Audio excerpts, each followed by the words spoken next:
Complaining attitude కలిగి ఉండే క్రైస్తవ బతుకు మనది. అవునంటారా కాదంటారా?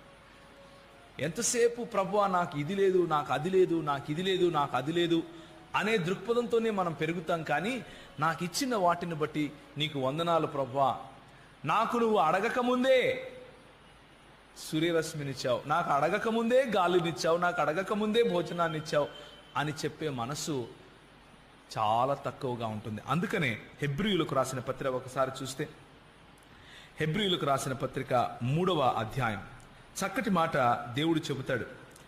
కొరింథీయులకు రాసిన పత్రికలో ఇంకొక మాట ఉంటుంది, వారు అందువలననే నశించిరి అన్న మాట ఉంటుంది. ఎందువలన తెలుసా? కృతజ్ఞత లేని జీవితం కారణంగా.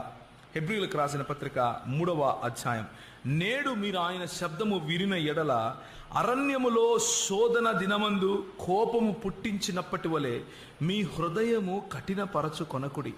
40 సంవత్సరములు నా కార్యములను చూచి మీ పితరులు నన్ను పరీక్షించి శోధించిరి.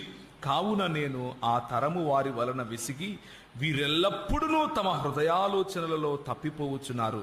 నా మార్గములను తెలుసుకొనలేదు గనుక నేను కోపముతో ప్రమాణము చేసినట్లు వారు నా విశ్రాంతిలో ప్రవేశింపరని చెప్పి తిని అన్న మాట ప్రభువు చెప్తున్నాడు. ఇది ఎవరి గురించి చెప్తున్నాడో తెలుసా? 4వ అధ్యాయం చూడండి.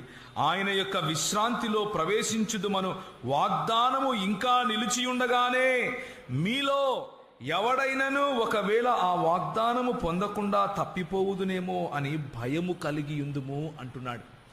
మనము యేసు ప్రభువు మనకు ఉచితముగా ఇచ్చినటువంటి రక్షణను పొందాం. మనం కష్టపడి సంపాదించుకున్నది కాదు ఇది. మనము గుంతలదోవో బావులదోవో కొండలు పిండి చేస్తూ సంపాదించుకున్న రక్షణ ఇది కాదు.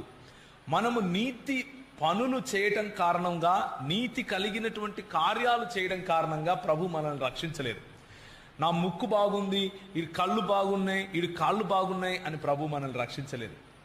మనకంటే అందమైన వాళ్ళు, మనకంటే చదువుకున్న వాళ్ళు, మనకంటే గుణమున్న వాళ్ళు, మనకంటే అన్నిటిలోనూ స్థాయిలో పైనున్న వాళ్ళని ఎంతోమంది ప్రభువు అంతకు రాలేకపోయారు. కానీ ప్రభువు నిన్ను ఆకర్షించాడు, ప్రభువు నిన్ను పట్టుకున్నాడు, ప్రభువు నిన్ను పైకెత్తుకున్నాడు, ప్రభువు తన రక్షణ భాగ్యాన్ని ఉచితంగా నీకు ఇచ్చాడు.